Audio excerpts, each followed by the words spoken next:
firman Allah Subhanahu wa taala di dalam kitab suci Al-Qur'an. A'udzu billahi minasyaitonir rajim. Inna anzalnahu fi lailatul qadr. Terjemahannya adalah sesungguhnya kami menurunkan Al-Qur'an itu pada malam yang agung, pada malam yang mulia atau Lailatul Qadar. Ibnu Abbas radhiyallahu anhu, salah seorang pemuka ulama mufassirin, mengatakan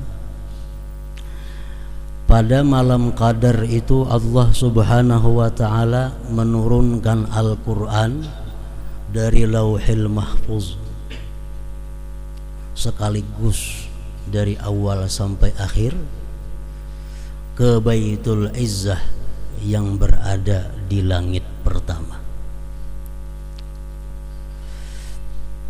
Kemudian dari Baitul Izzah sampai kepada junjungan kita Nabi besar Muhammad sallallahu alaihi wasallam, Al-Qur'anul Karim diturunkan secara bertahap selama kurun waktu kurang lebih 23 tahun.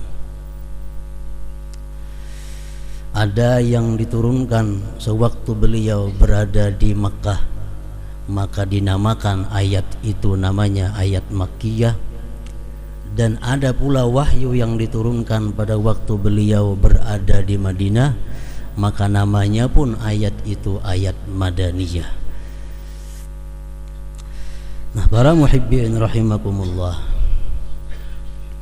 pada masa Rasulullah sallallahu alaihi wasallam masih hidup di alam panah ini, Al-Qur'an itu belum dibukukan seperti sekarang ini. Jadi ngaran Al-Qur'an itu mana kitabnya belum ada. Al-Qur'an pada waktu hidup Rasulullah itu masih berada di dalam hafalan-hafalan para sahabat yang hafal. Ada sebagian ditulis di batu-batuan, ada ditulis di daun-daunan, ada ditulis di kulit-kulit kambing yang dikeringkan atau kulit unta. Sampai akhirnya Rasulullah wafat meninggalkan para sahabat, Al-Qur'an itu masih belum ada wujudnya. Setelah Abu Bakar Siddiq radhiyallahu an menjadi khalifah, beliau berpikir, artinya kalau Al-Qur'an ini kada dikumpulkan, kada dijilid menjadi satu, ini nantinya akan menyulitkan generasi-generasi yang akan datang. Siapa tahu nantinya yang hafal-hafal Quran itu wafat, generasi berikutnya kada hafal lagi, akhirnya Quran bisa hilang. Nah, beliau Abu Bakar Siddiq itu berinisiatif dan bersama-sama Sayyidina Umar bin Khattab radhiyallahu an, beliau menyuruh salah seorang sahabat yang bernama Zaid bin Thabit untuk mengumpulkan Al-Qur'an. Nah, jadi Zaid bin Thabit inilah orang yang pertama yang mengumpulkan Al-Qur'an, mencatat Al-Qur'an dari hafalan-hafalan yang ada di dalam dada para sahabat sampai Al-Qur'an yang bertebaran di daun-daunan, di batu-batuan dikumpulkan oleh Zaid bin Thabit ini menjadi satu biji Al-Qur'an. Para muhibbin rahimakumullah, setelah Abu Bakar ini wafat, Khalifah Umar bin Khattab yang kedua, Al-Qur'an masih demikian adanya. Kemudian pada masa Khalifah Utsman bin Affan radhiyallahu an, Utsman berinisiatif untuk menyusun kembali Al-Qur'an yang dihimpunkan oleh Zaid bin Thabit itu, disusun surah-surahnya sesuai dengan apa yang diterangkan oleh Rasulullah semasa beliau masih hidup. Jadi Zaid bin Thabit ini menyusun Quran, menyusun mintu aja. Surahnya kada bersusun, kada beratur, cuma lengkap sebiji Al-Qur'an. Utsman bin Affan lah yang menyusun Al-Quran itu sesuai dengan petunjuk Rasulullah semasa beliau hidup, disusun surah-surahnya sedemikian rupa, mulai dari Al-Fatihah yang pertama, kemudian Al-Baqarah, Ali Imran, An-Nisa sampai seterusnya. Itu merupakan jasanya daripada khalifah yang ketiga, Utsman bin Affan radhiyallahu anhu. Sayyidina Ali pernah berkata, setiap kita membaca Al-Quran itu Abu Bakar Siddiq dapat 1 pahala. Setiap umat muslim sampai hari kiamat membaca Al-Quran itu Abu Bakar Siddiq dapat pahala. Kenapa sebabnya? Karena beliaulah orang yang pertama yang punya gagasan untuk menghimpunkan Al-Quran itu. Pada masa Utsman bin Affan, kemudian masa Khalifah Imam Ali bin Abi Thalib karramallahu wajhah, kemudian Imam Hasan bin Ali bin Abi Thalib, kemudian Khalifah Muawiyah, Yazid dan Muawiyah sampai seterusnya, Al-Quran sudah disusun surahnya namun belum diberi titik dan belum diberi baris. Jadi kada bertitik dan kada berbaris, sehingga orang nang kada mengaji kada kau membaca Al-Quran. Sebabnya kada ada titiknya. Apakah huruf ta kah ini? Apakah huruf sa? Apakah huruf ba? Kada tahu. Sama bentuknya macam jukung. Jadi mesti orang dahulu belajar Al-Quran talaki, artinya langsung berguru. Berguru, dibacakan Quran, dijaga. Nah, kalau membaca seorang kada bisa karena titiknya belum ada, barisnya belum ada.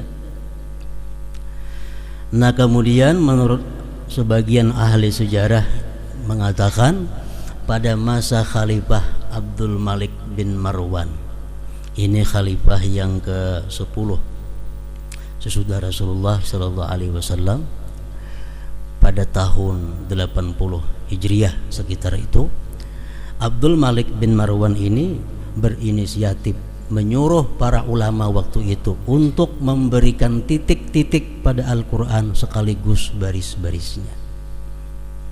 Salah satu ulama yang beliau perintahkan untuk mengerjakan itu adalah yang disebut dengan Syekh Yahya bin Ya'mur.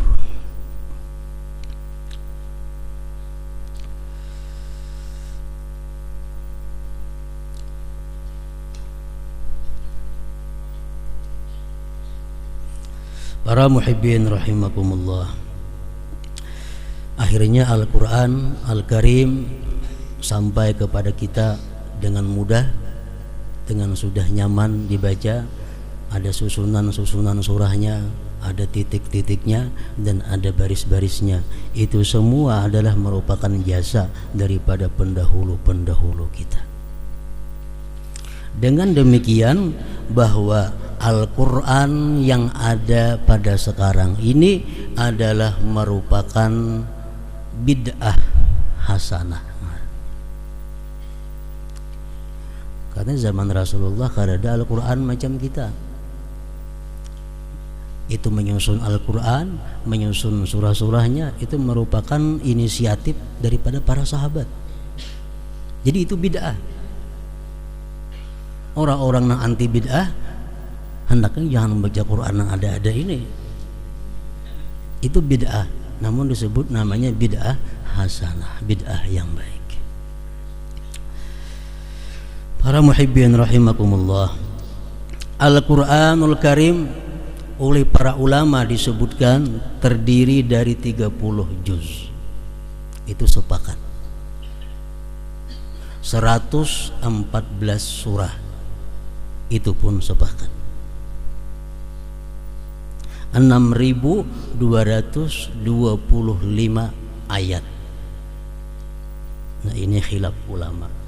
Kalau 6.000-nya sepakat, tapi ujungnya ada sepakat. Ada yang 6.000 sekian, 6.000 sekian, menghitung tergantung qiraat yang mereka baca.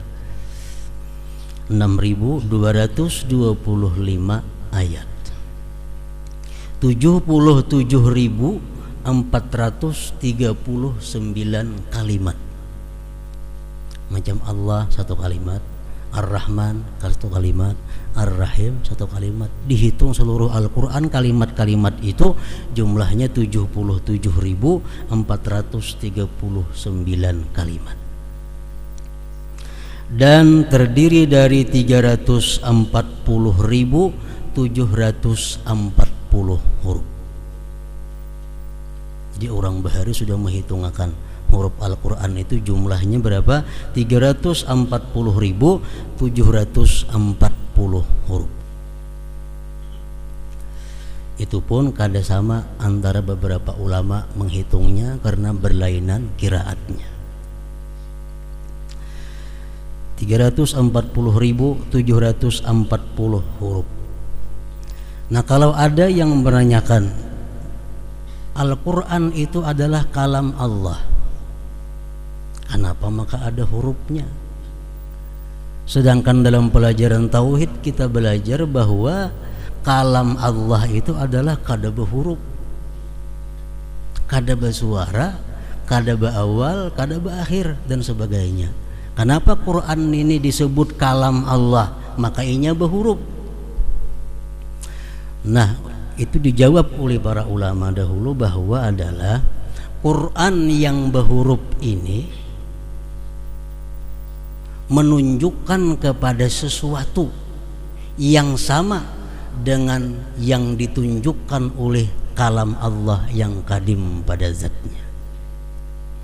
Jadi kalam Allah nang kada berhuruf, kada bersuara itu menunjukkan kepada sesuatu yang sama persis dengan yang ditunjukkan oleh Quran yang ada pada sekarang ini. Makanya Quran yang ini disebut juga kalamullah subhanahu wa ta'ala. Jadi kalam Allah subhanahu wa ta'ala yang kadim itu, yang berdiri pada zatnya itu menunjukkan kepada sesuatu. Quran yang di wadah kita ini pun menunjukkan kepada sesuatu yang sama itu. Nah, sehingga disebut Quran ini adalah kalam Allah subhanahu wa ta'ala.